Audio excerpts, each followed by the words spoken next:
makapagbibigay ng insight sa mga manunood na makakapagbago sa tanaw ng kanilang mga puso. Ito ay kwento ng dalawang magkasintahan, sina Maya at Edgar. Ang tinik ng daan ng kanilang pinagdadaanan bago sila naging masaya sa kanilang pagsasama.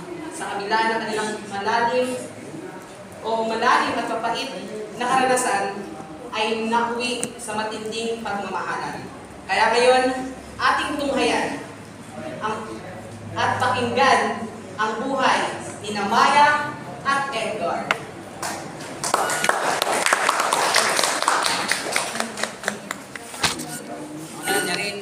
Lidiana Mira.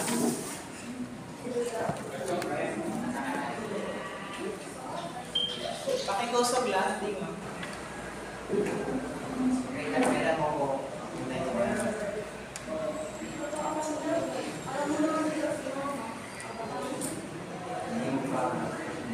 Pakikosog sa tingog na.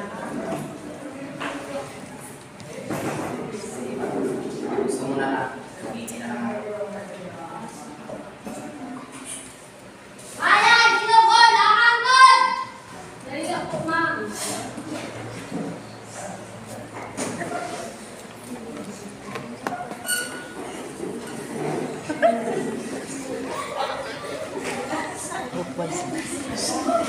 Naipakilala si Edgar sa ina ni Maya na si Emma Capiz.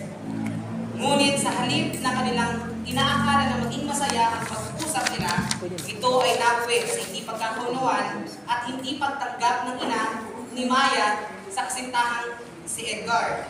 At naging resulta ito ng matinding away ng mag-ina. Live camera, aksiyon! Aksiyon!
Hindi na kilala, sa hindi niya pala itsura.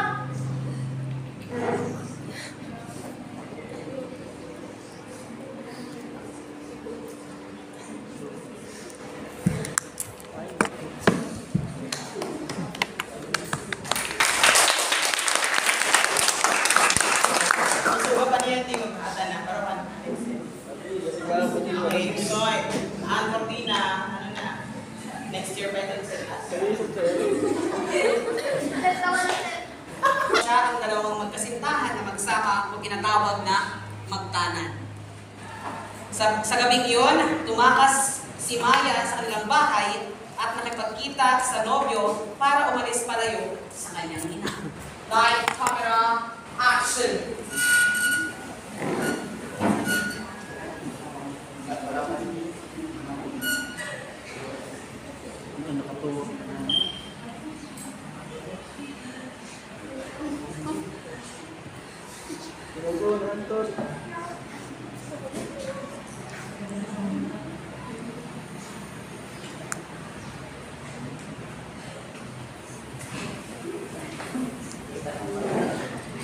Months ago, napagdesisyonan nila na umuwi sa kanilang tahanan dahil nahihirapan na kumilos si Maya dahil sa kanyang dinadala at para maalagaan at maalalayan.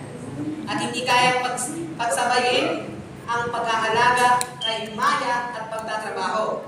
Akala ni Maya na agad siyang matatanggap at magiging madali na ang kanilang pagsasama. Light, camera, action. Ma? Ma? Okay. Ma?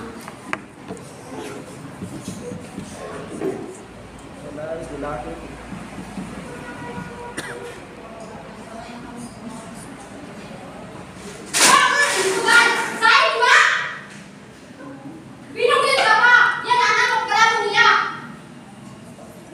Suki! Suki na sa tawagan!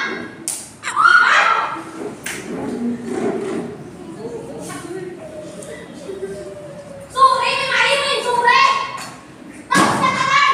Di mas pila kayo! Bakit na pila?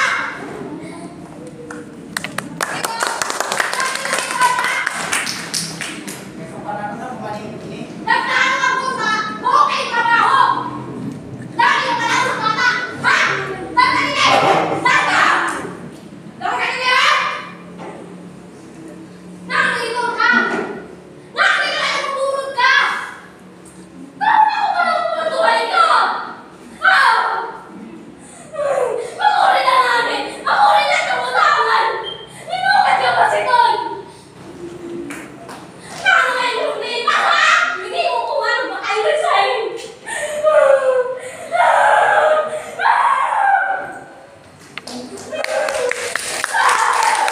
Sa galit ng ina ni Maya, ipinabarangay ng ina ng dalaga ang nobyo nito sa barangay hall at nagtipon sila. At ito ay nauwi sa pagtatalo ng kanilang mga ina at kinasuhan ng nobyo ng dalaga ng rape dahil hindi sa magandang paraan ng kanilang pagtatanan.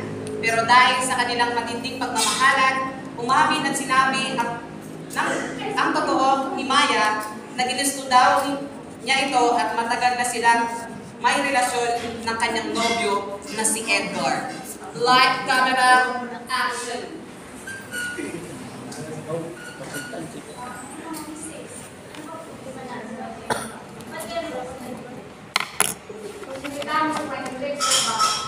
Ano na, ginari? Yung bata kay malakas! Miskandar pinanamin na oras? Babae mo kayo doon? Oo, kayo na nakasasalamat bata! Yung bata kay malakaw! Lalaking bata kay mismo siya may experiences kay asawa kung mahal niya. Kay Miss Kinani!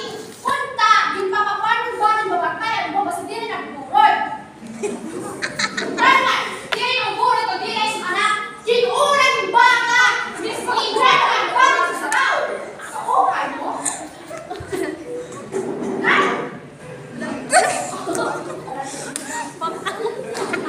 Claudia ay nagtapo sa hindi inaasahang lugar. At ang dalawang ito ay nag-away. Nagka-ready script na copy sa iyo. Nagtagpo. Ipasa ko lang. Oo, ipasa na niya. Hoy, Ima! Ikaw artistic, ha? Nani, Tay? Ha? Ikaw ko anak bata ka, oh, kayo mo? Ha? Nani, Tay? Inulit ka! Bakit ka, Tay? Nani, Tay? Tay, kayo mo ba? Ha? Oh, kayo mo? Emma, galing sa pagtatalo ng ina ni Edgar, ay nakita nito ang kanyang anak na may hawak na kutsilyo at sinusubukang saktan ng sarili. At doon, nagpaliwanagan ng damdamin ang mag-ina.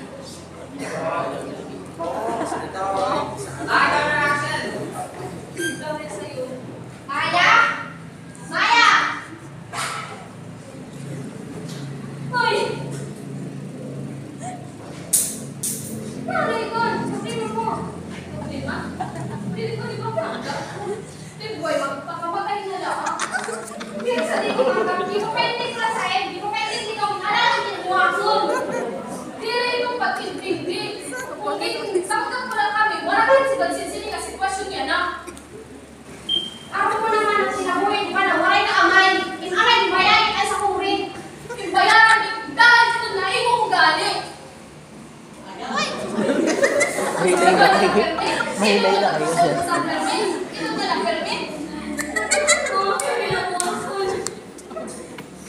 Maya, maintindihan mo punta.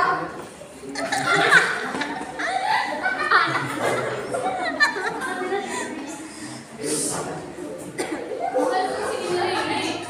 Nagdiran pagtulag kami.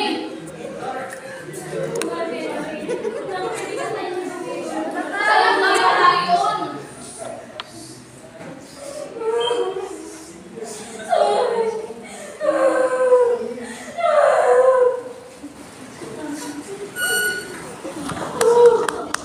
Ang panahon, sa kapila ng bait at sugat ng kanilang pagmamahalan, ay nagwakas ng masaya at buong pamilya. Ang pagmamahalan ay walang kinakatakutan. Aray.